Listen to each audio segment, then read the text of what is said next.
my name is Angelina Magerl, and I'm a Community Foods Associate with the Center for Rural Affairs. Today, I'm going to be making black bean brownies. Yes, I did say bean brownies, and I know what you're thinking. No, they don't taste like beans. No, you cannot tell that there are beans in the brownie, and yes, they do taste like chocolate. Black bean brownies are a gluten-free option to a traditional brownie recipe. Not only are they gluten-free, but this recipe is also dairy-free because we're not going to be using any butter. You'll find that this recipe creates some delicious, moist brownies that aren't only allergy-friendly, but they're also nutritious. Black bean brownies add protein and fiber to our diets, and this recipe uses less sugar than a traditional brownie recipe. So we're going to go over some of the equipment that we're going to need for this recipe. You're going to need 2 mixing bowls, one for wet and one for dry ingredients.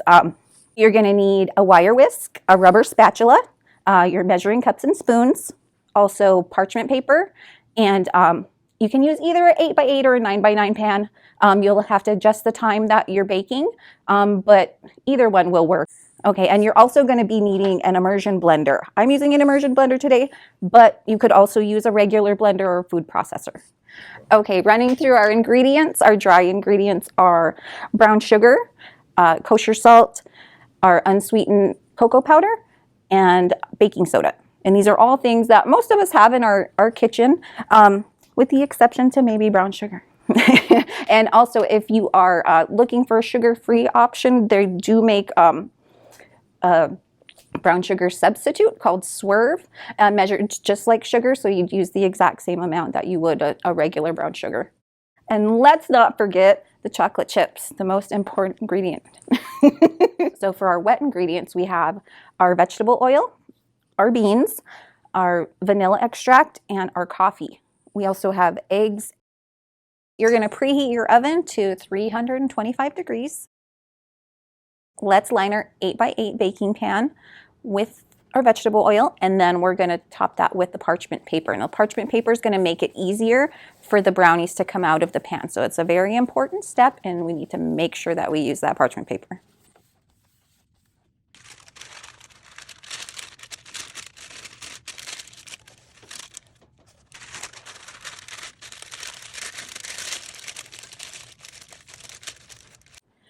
Next, in a large bowl, we're going to place our cocoa powder, our baking soda, our salt, and our brown sugar. And those are all of our dry ingredients. And then we're going to make that into a tiny little, I'm going to call it a bowl within a bowl, because inside that little bowl, we're going to put our wet ingredients.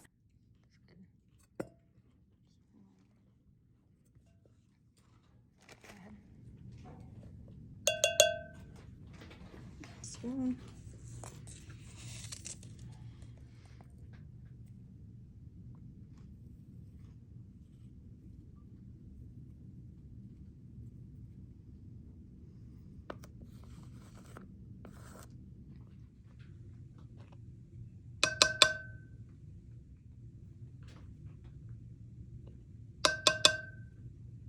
And we're getting all of the lumps out of the brown sugar.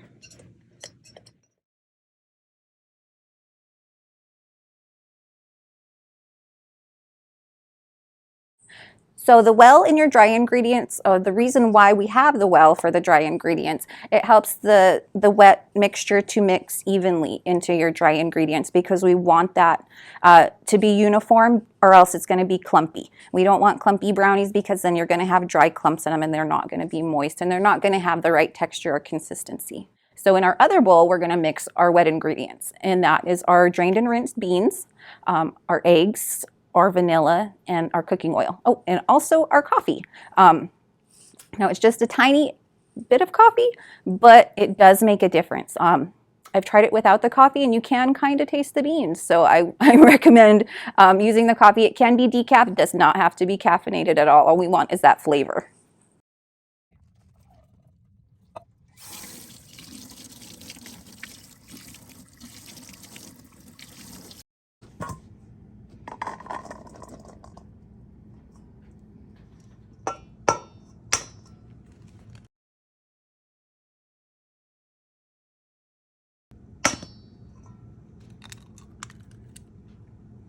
Okay.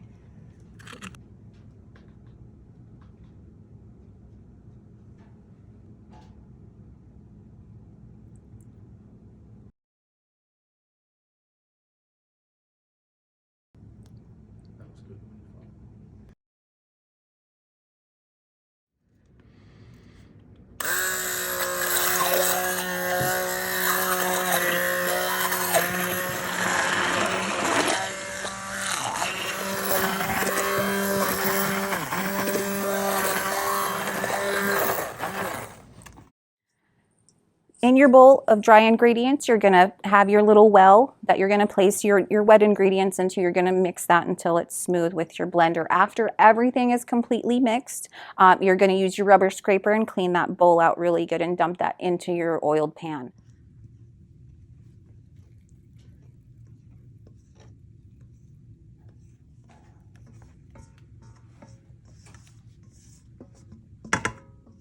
So once you place your wet ingredients into your dry ingredients, you're gonna blend that with your immersion blender and until that's smooth. Now, if you're using a regular blender or a food processor, you're gonna mix those all into the container. You're not gonna have a separate bowl. And we're kind of folding it together.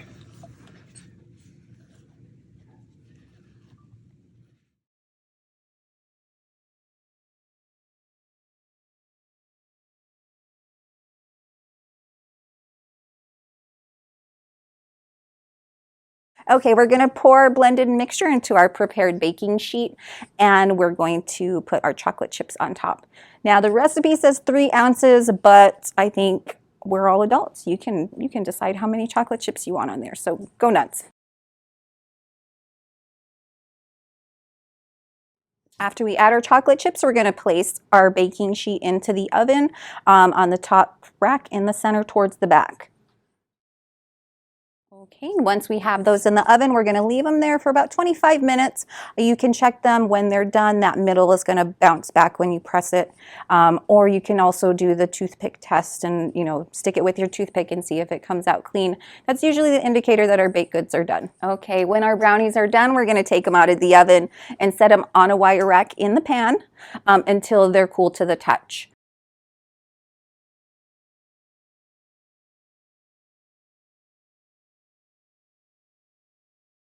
After our brownies are cool, we're going to slice them.